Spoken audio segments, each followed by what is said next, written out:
All right, here we are. I'm your host, David McNeese, here at Clean Breakthrough, brought to you by Greenville Transitions. And we have such a special topic today. It's so special that it's called I'm Special, You're Special, Everybody's Special.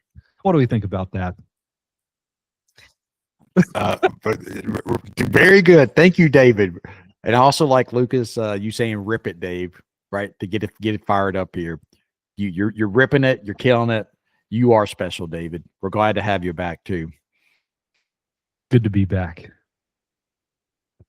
All right, Everybody's special, big if true. No, we were talking about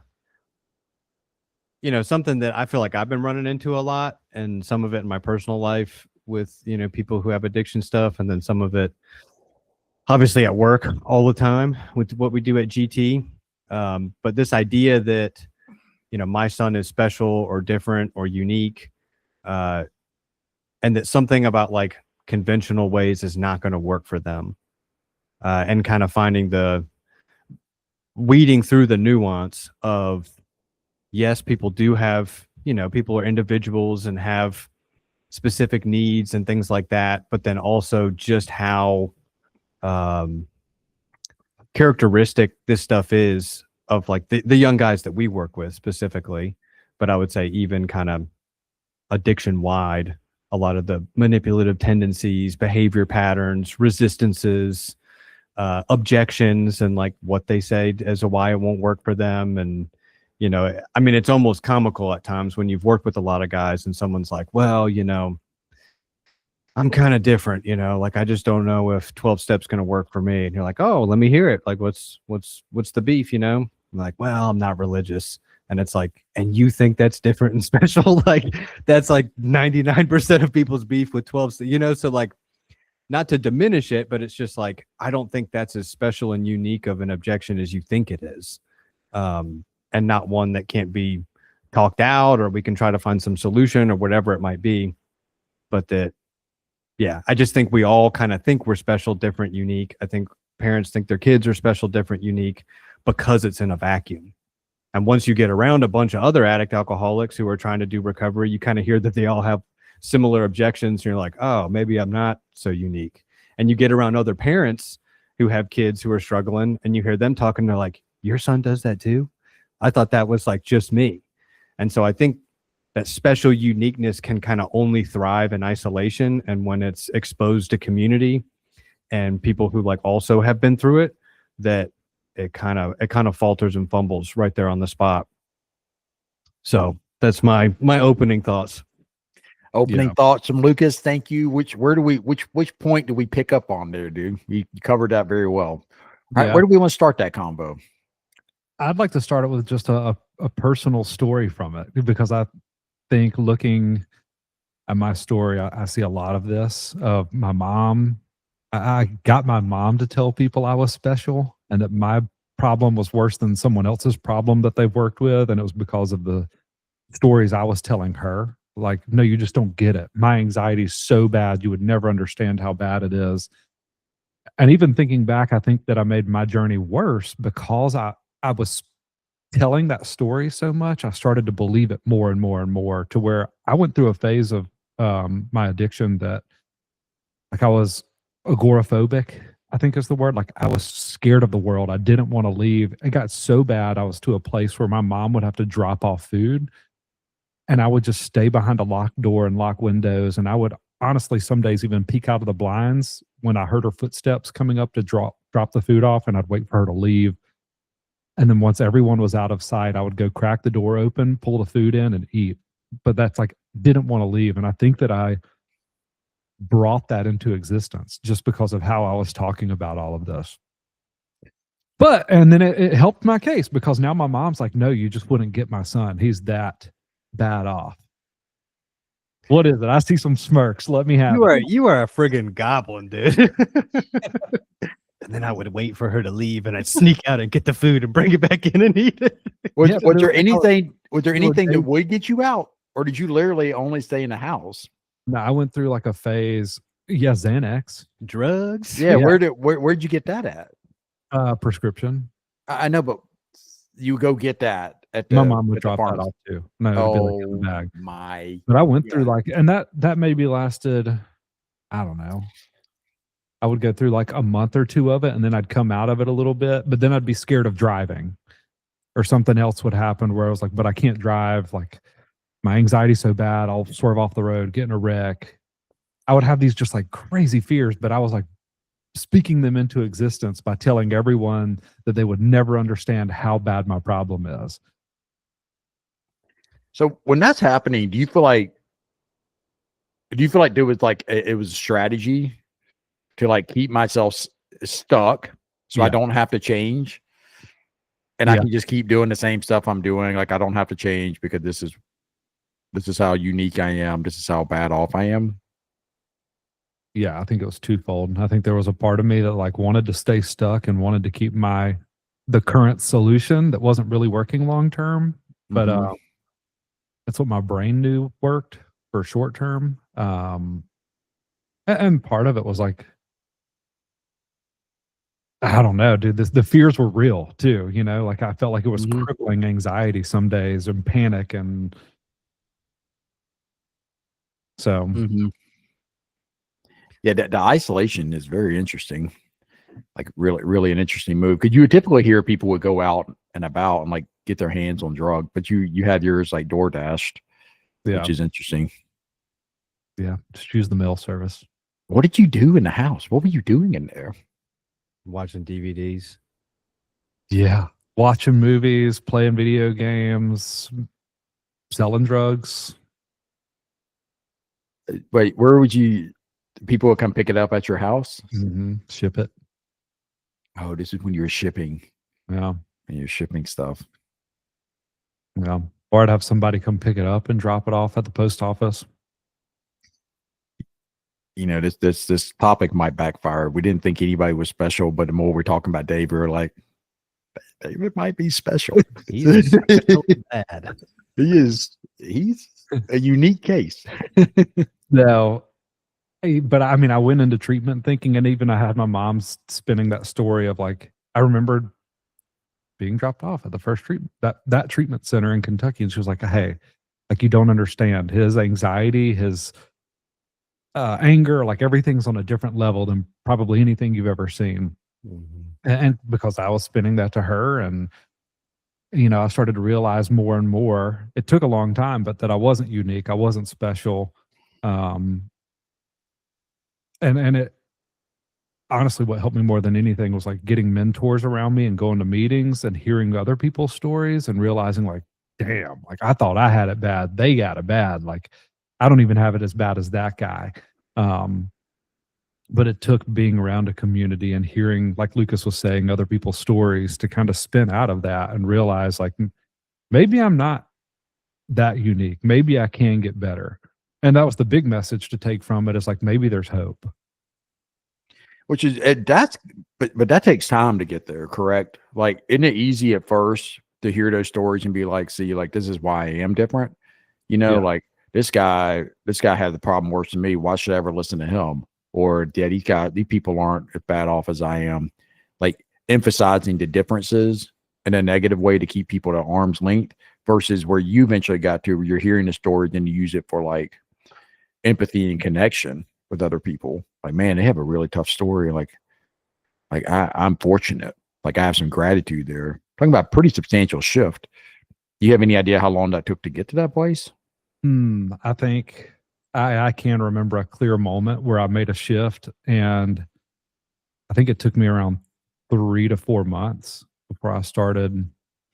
I don't know the time frame, but I know the moment that happened, and it was when so I'm going to go back and talk about some step work here, because in step work, you do this, you work through all of your resentments that you've ever had, and you figure out what your part in those resentments were, how they played out in your life or in other people's lives, what it affected in you the most, more than anything else. Like,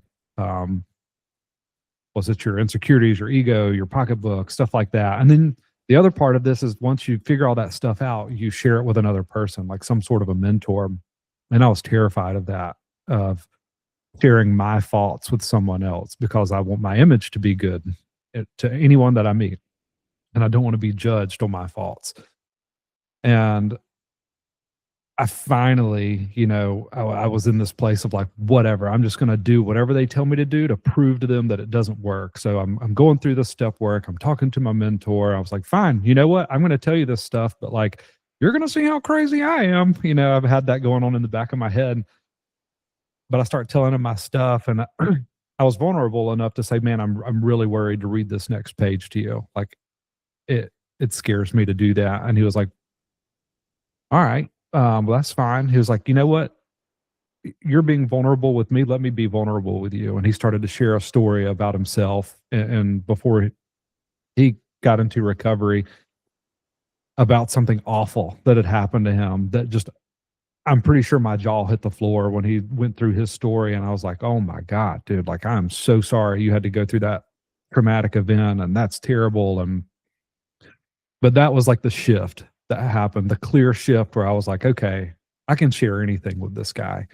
Like, he just got so vulnerable with me that like it opened a door for me to do the same. And I think that is when I started to look at things in a way of how I relate to these people, and not, I'm just so different and so unique and they'll never understand me. Mm-hmm. Yeah. So you have some like natural like brain healing that's happening, but then you're also taking action, like putting yourself in situations, whether you had to or not, of like talking to people and being honest, being vulnerable, and really connecting, which is like really interesting. Yeah. And the like the 4-step thing that stood out to me is just thinking about your part. And I would imagine that, staying at home served as like some kind of safety, like a false sense of security, that if you're in your room in your house locked in there and the door's locked, nobody can get you and everything's fine. But like, who's out to get you? And I can think about that you had been robbed for drugs from like people you were dealing with that, and then fears of like police and being arrested. So it's kind of like we paint the bars of our own prison, that then we think is there to keep us safe, when in reality it's just that, it's a prison. But it's one of our own making, that it's like, well, maybe if I wasn't like constantly worried cops were going to arrest me because I'm selling drugs across the country through the mail, and maybe if I wasn't selling drugs, where I was worried people know that I have drugs, money, whatever, then I wouldn't be so fearful of being outside and being around people.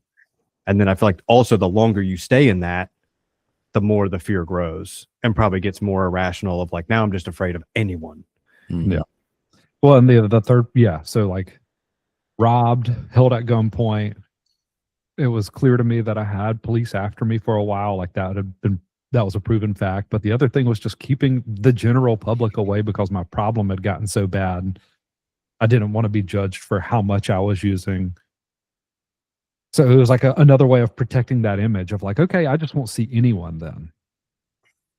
Do you guys feel like when you were in that place of various like isolation, that you were aware that you had really bad self-esteem?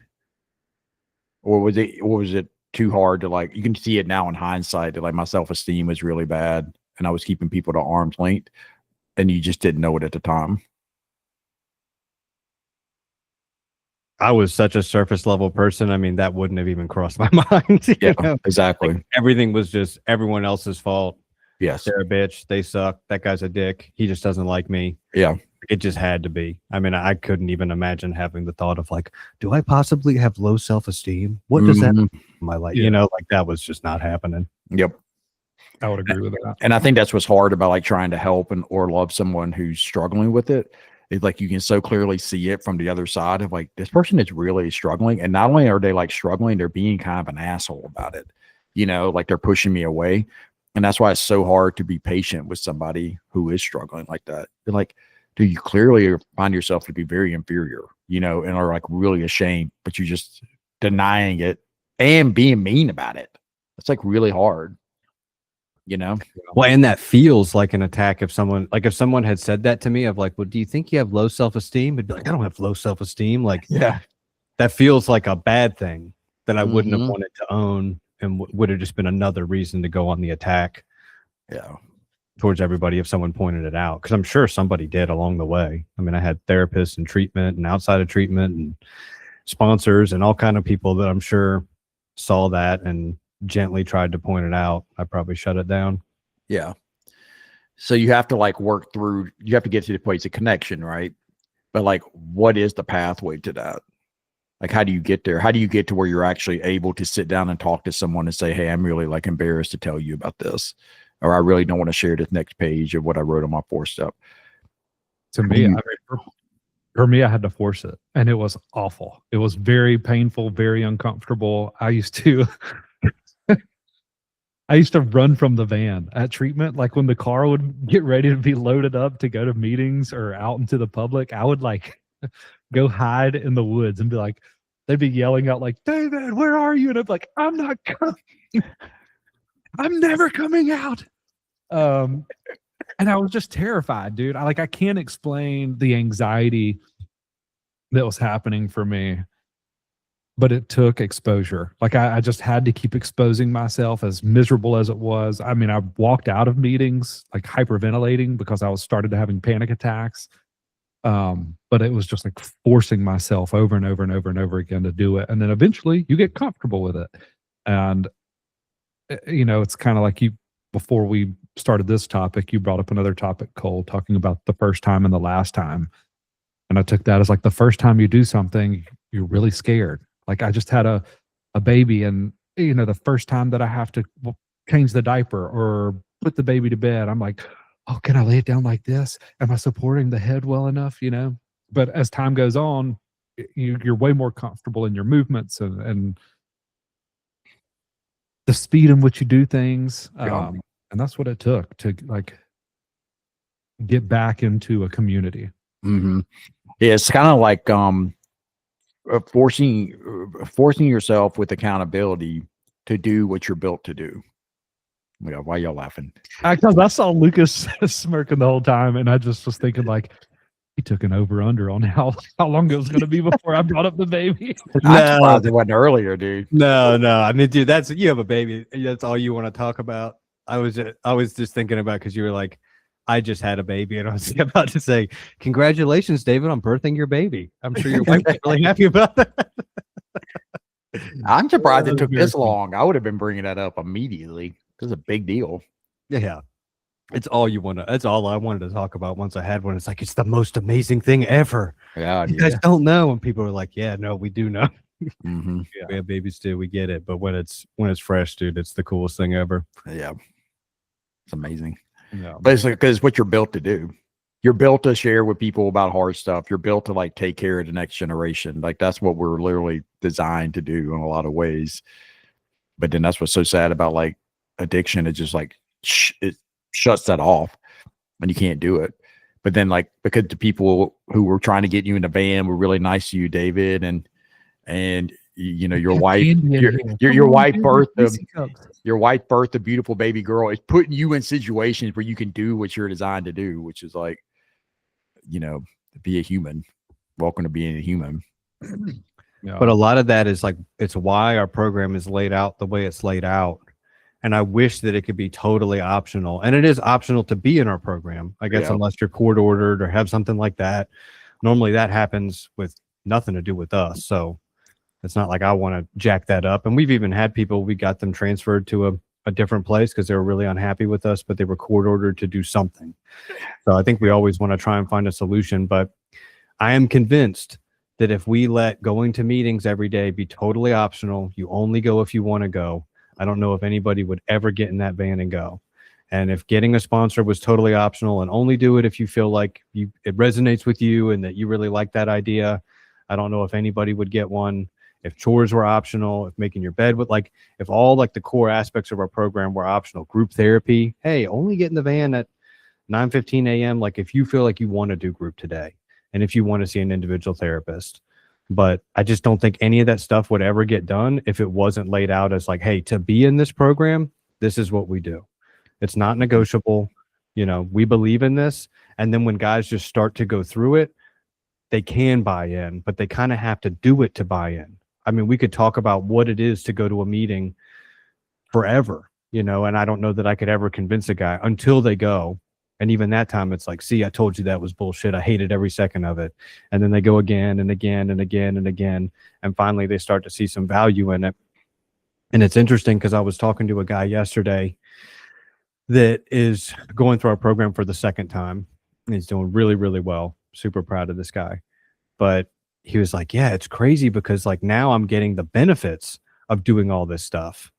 And I was thinking about that I was like, dude, it must be so miserable to go through a program and like you have to go to a meeting for an hour a day. You have to go to group therapy for 3 hours a day, and you're not even getting the benefits because you're so closed off to it and you're just like a butt in a seat there, but you're not actually doing it.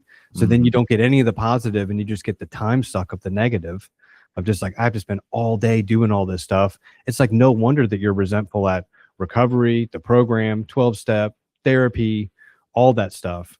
But just hearing that guy kind of come to that realization himself in front of me where he was like, yeah, I guess that's what's different. Is like, I'm getting all the positive stuff out of what y'all have us do, which makes me want to do it and want to keep doing it. So just interesting, the idea of kind of choice and probably having to do it to want to do it. And they say you have to do it, but you only have to do it until you want to do it. Then you want to do it, something like that. Well, then I think it gets into, you need it. You know what I mean? Like, and it's the same with parenthood. Like, your kids in a lot of ways, like, cause you to become a better version of yourself.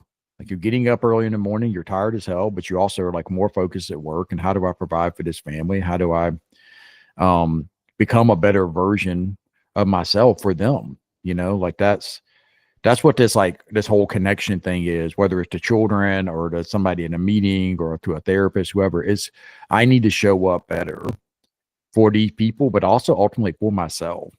I mean, I can think of that, like in my 20s and stuff, I would like sleep in as long as I could. Like, I was just like shuffling around. I think about my Saturdays, I would like either go do something really fun or I would just veg out on the couch all day. Like, that ain't how it is now. Like, it's way different. And my kids helped me to not like, really like fall into like my more self-centered desires, you know, my more hedonistic nature of just like, I just want to like sit on my butt and like do nothing, eat whatever, drink whatever, you know, just do whatever. I was like, no, I need to get up and like, you know, try to engage with this life in a more meaningful way. And sometimes I'm grumpy about it, but also know it's good for me. Like, I've been doing it enough years now to know it's like really good for me and have gratitude for that. Mm-hmm. You know, but that takes years to cultivate, I think. I want to back up and get a personal story from Lucas on, I mean, what was that like for you going to meetings, doing the community thing in the first part of treatment? I know you were in Wilderness, but then you get out of Wilderness, you go to the Step Up House, or the Fifth Circle House is what we called it back then. Like, do you remember being frustrated by going? Do you remember being like saying, oh, these people will never understand me, having that kind of mentality? Where were you? Yeah, I hated it. I didn't want to go, and I hated being in it. And I tried to go to the bathroom as many times as I could and play on my phone if I could. And I would say the only saving grace for meetings was that I really bought into my 2 recovery coaches. Like, I really liked them and looked up to them. And so when they were kind of like, hey, we got to go to a meeting, it's like, well, if I'm going with them, then like, it's cool. And I'll just go with them and it'll be fine. And we'll hang out on the way there and hang out on the way back in the car. I'll sit next to them in the meeting. And honestly, they kind of seemed as disinterested in going to a meeting every day as I did. So it almost felt like we were kind of doing it together of like, hey man, this is just something you got to do. And I think that, as bad as that sounds, that was kind of a good thing. Cause it was like, they're not interested in it either, but they're still doing it. And they're doing it because it's their job to do it, not because it's like, but I just got to go to 12-step, man, because this was good for me. Not that they didn't feel that way outside of it, but I think at work, it was like, I just got to do this because it's my job. But it was easy for me to kind of find that common ground of like, okay, if they don't want to go and they can go, and I really like them, I can go when I don't want to go and just make the best of it. Yeah. Yeah. Can I piggyback off that real quick? Yeah. Like that is, I know this isn't addiction related, but it's like human related. Like, that is like the essence of sports, like team sports. It's like you're in it together, like running sprints or doing burpees or doing hard workouts together. And it's like, man, we're going to embrace the suck together. We're going to like do this hard thing together. And that's where real connection happens. A drug addiction takes that away, right? How many times you hear about people who like quit playing sports or doing activities because of drug addiction? Absolutely. But you're getting it back in those moments, right? Like it's like this really deep bond that's being created. Like, hey, we're going to go do this thing together, not necessarily because we want to, but we need to. And it's going to be hard, but we're going to have a deep bond as a result, you know? Yeah. Yeah. I just think having that role model is big. And that's what we want Mhm. coaches to be. And guys who are towards the end of the program to be for guys who are just coming in to be some kind of role model. Because I also remember when coaches would share, that would make me want to share. Mhm. It was like something like the floodgate. And I noticed it wasn't just me, but they would share. And then it was like the floodgates would open with the guys in the house with me. And But by that- share, you mean like talking in a meeting, like Just talking in a meeting. Yeah. I just want for people who are listening to understand what. that Yeah. is. Good catch. Yeah. So that would help a lot too. And I was terrified of there were like 2 meetings in Nashville that were huge, and I was mortified to go in them. One of them, this is like, I still cringe thinking about it. I But know what you're about to say. I know, dude. Yeah, I know you do. It was called I won't say what it's called, but they gave out these like tickets when you come in, Yeah. and then they would, I guess they would have, I don't know how it worked, but they knew what tickets they gave out. And so then there were like duplicates of those tickets in a hat. a bowl or a hat or whatever. Yeah. And they would pull them out and they'd be like, all right, 1307. And if your ticket was called, you had to share. Yeah. But they know that any ticket that's in there, someone in that room has. So Yeah. it's not like, oh, I guess that's a bread. So like it would be really awkward where I get my ticket and it would be mine. And I'd be like, oh shit. And then they'd be like, we know you have it, 1307. Just go ahead and share. I mean, in my mind, it even felt like they were like, don't be a coward, 1307. 1307, grow a pair and share. You're never going to get sober if you don't. That's like what I heard. I doubt they said it that strongly or meanly, but I mean, it was mortifying. And that was the one that had like 100 people. And I was like, the last thing on earth I'm about to do is open my mouth in this meeting. Because if I did, I felt like I forgot how to breathe. I didn't know how to move my mouth. Like, I mean, it was bad for just the anxiety. But then I go back to my sober living with like my 5 or 7 or 8 peers, and we'd have a blast, you know? So like just those smaller groups were kind of better for me. Yeah. Yeah, you're building your resiliency that you can like do hard stuff though when you do that. And I remember eventually my name did get called, and I was like, all right, I'm just gonna do it. And I did it. But here's the thing, to this day, my home group is like maybe 7 or 8 people, and then we maybe get like 3 or 4 extras, so it's maybe 12. I will be asked to go give out the chips at that meeting, or like give out someone's like anniversary chip. This is a person that I know and love. Everyone in the room I know and love really well, and I will turn around up there to like present to the room, and same thing, like feel like I forgot how to breathe. I don't know what I'm going to say all of a sudden. You know, like it's just a thing with me at least. But so it's like some of that stuff, I don't know that it gets better. You just figure out how to just do it anyways. Yeah, you build your resiliency, like I was saying. It also is happening. I think there can be like some acceptance there. It's happening because it matters. Like your breathing getting short. You feel very like hyper aware of like your body and your voice and all that because it matters, because it's something important. You know, it's the same thing that happens. Once again, another sports thing. Like when you step into the batter's box as a baseball player, like everything is like on fire because you know you're going to have a ball thrown at you like 80 miles an hour and you need to hit it, and everybody's watching you. It matters. So this isn't a bad thing. It's a human thing. But once again, drug addiction takes away the human experience and makes everything brutally easy. You know, like where you don't really have to like live life and grow. And it ultimately, we know it's not easy. It's really hard existing that way. But yeah, but it matters, you know. You're just building like your resiliency that you can do the hard stuff, which is cool. Yeah. David, did you have a specific story that you were thinking about when I was in sober living? Were you thinking about the bus stuff? No, not particularly. And we have a guy too that is like really struggling with being, well, he's been doing a lot better with it now, but and since he's been with us has really struggled with being vulnerable with like his friends and family and people in his life on exactly what he's doing with us, why he's doing it, what that means for his life, things like that. And it's like, I just don't see the point. And we kind of broke down this barrier at some point, and it goes to what you're saying, Cole, of just doing it kind of begets more of it, where he finally did it with somebody. And to this day, I don't know what the beef was with it. I couldn't really make sense of it, of what he was afraid of. I can guess that it was, oh my God, you're an addict alcoholic. Gross. You're out of our friend group. We're never talking to you again. I can't believe that. You know, we don't want you around, whatever. But that didn't happen. And the friends were really supportive and loved it, and we're like, hey, we're here for you. So then he went and told more friends, and then they had the same reaction. So we went and told more friends.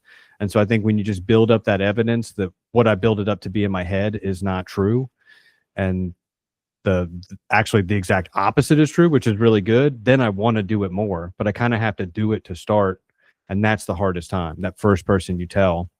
And you know, we all cross our fingers and we're like, please go really well, please go really well. Because if the first person you tell is like, ooh, gross, I hate you, get away from me, yeah, like, I'm never telling another person in my life. I was right, it was true, they don't like me, and it's exactly what I told y'all was going to happen.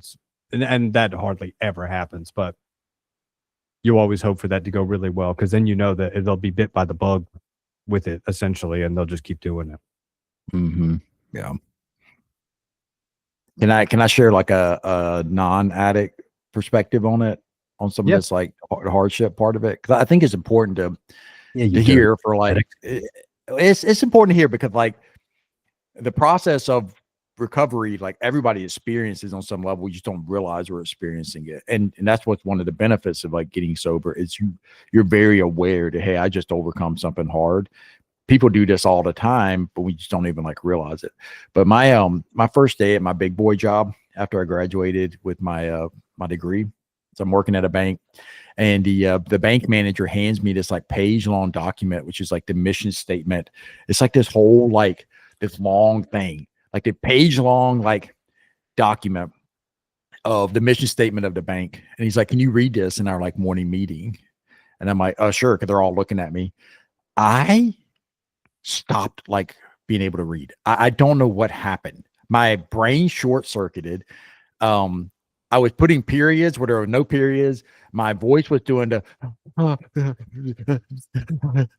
whole time.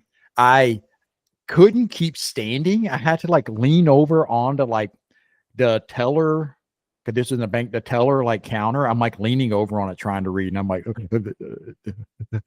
like so nervous. And then I got done and just like looked around at like my new like people I was working with, like, all right, this is terrible, I want to leave, you know.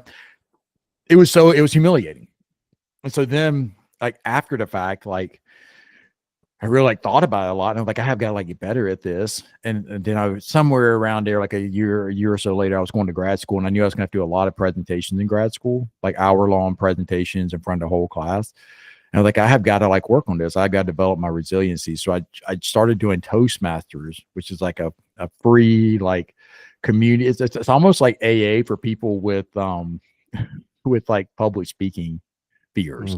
And you go, and it's like they meet in various places, very supportive. There's like table topics, there's like stuff that you like practice. So I went and did that for a while, realizing like I got to get better at this, you know. And it helped me do one or two things. It helped me to get better at speaking, but it also helped me to just normalize that it's hard to like do things like public speaking, because I was so shameful that I couldn't do it.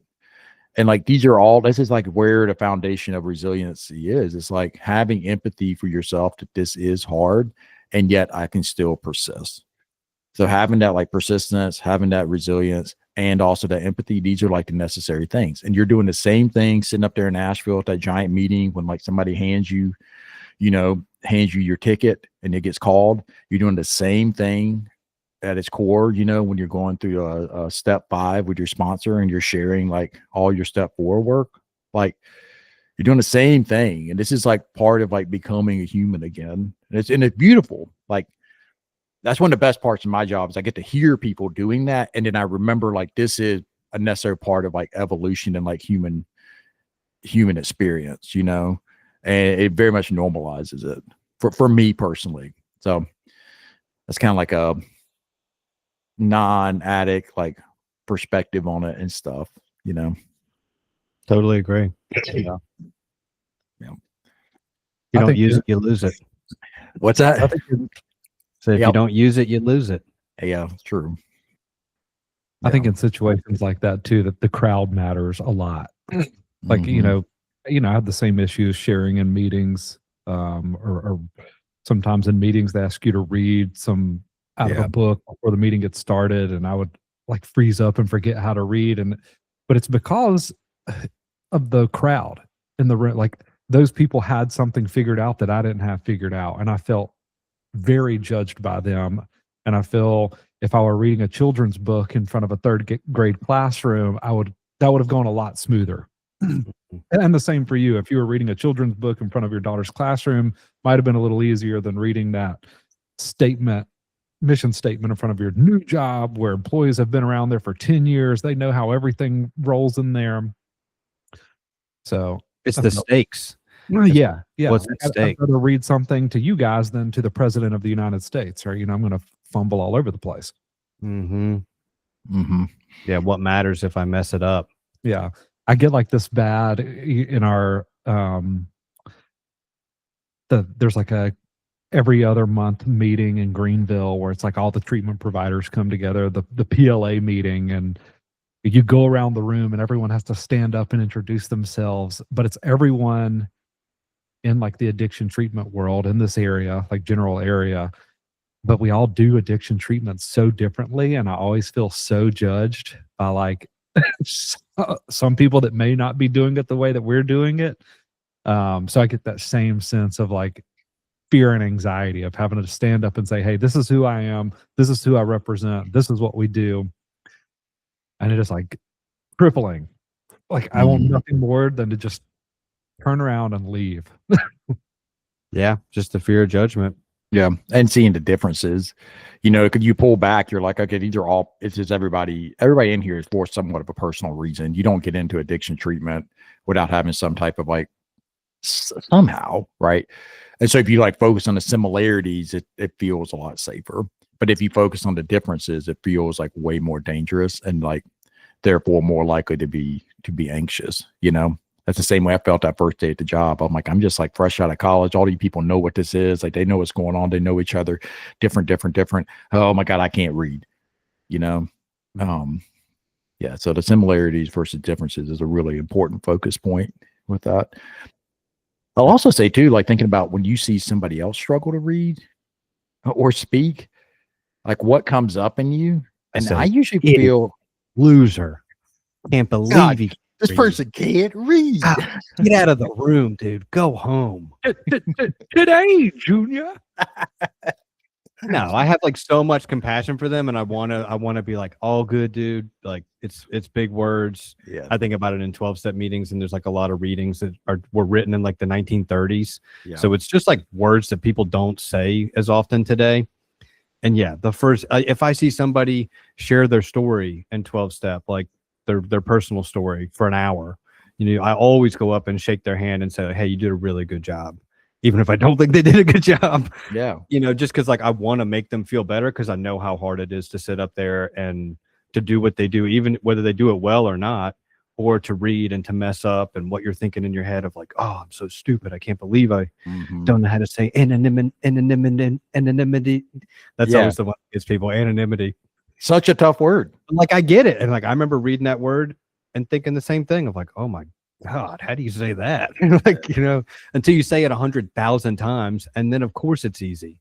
But just remembering the first time I read it, that like that was a really tough word to pronounce, and to try to pronounce it for the first time in front of a room of 20 people, all intently only looking at me while I'm the only one speaking, is crazy. So just always trying to make that person feel better. Every time I hear someone stumble on anonymity, my brain would go to Finding Nemo, where he's trying to. Oh yeah. Anonymity. Oh, dude, I don't think I can even say it now. Anonymity. Nailed it. I like slow it down. but I think this comes down to, makes me think of that Teddy Roosevelt quote when he talk about like the man in the arena. You know what I mean? Like the criticism of the people in the crowd basically don't count. It only matters like you're in the arena and you're be proud to be there. When you see somebody else who's struggling to tell their story and you have tried to tell your story, you get it on a whole different level. And there's such a humility and like a gratitude for that person, like facing that fear. So that's like a really important part of it too, is like to remember when you're doing something like courageous and it's really hard for you, it's probably also hard for other people.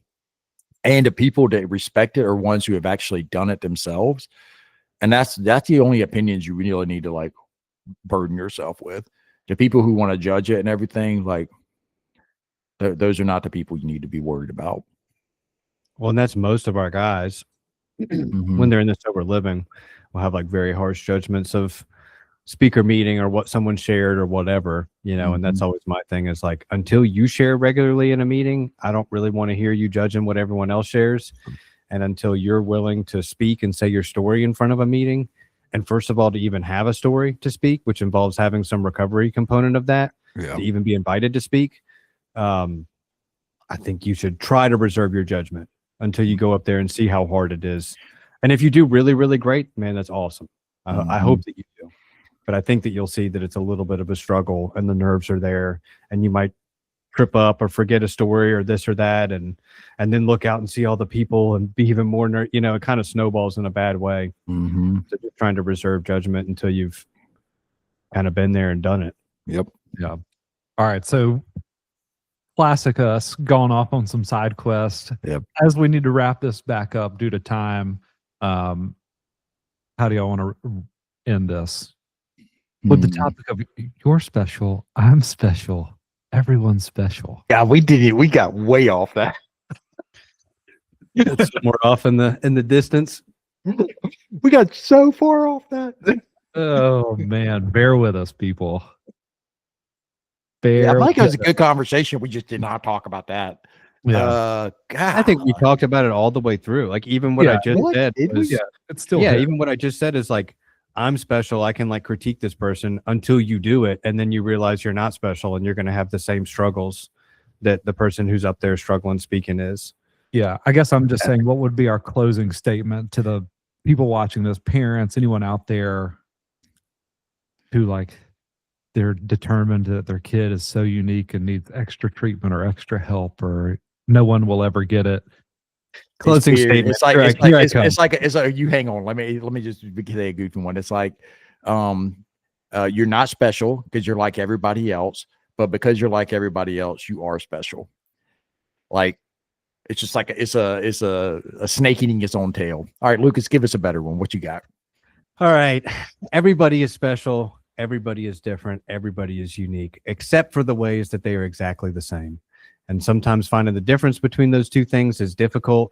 But trusting people who have been through it, do it professionally, have worked with a lot of people that maybe they, you know, have seen the similarities. They can kind of parse out what's special, what's different, what's unique versus what is the same old, and then just having some faith in whatever system you've placed faith in, that can parse that out, figure it out, get that person through it.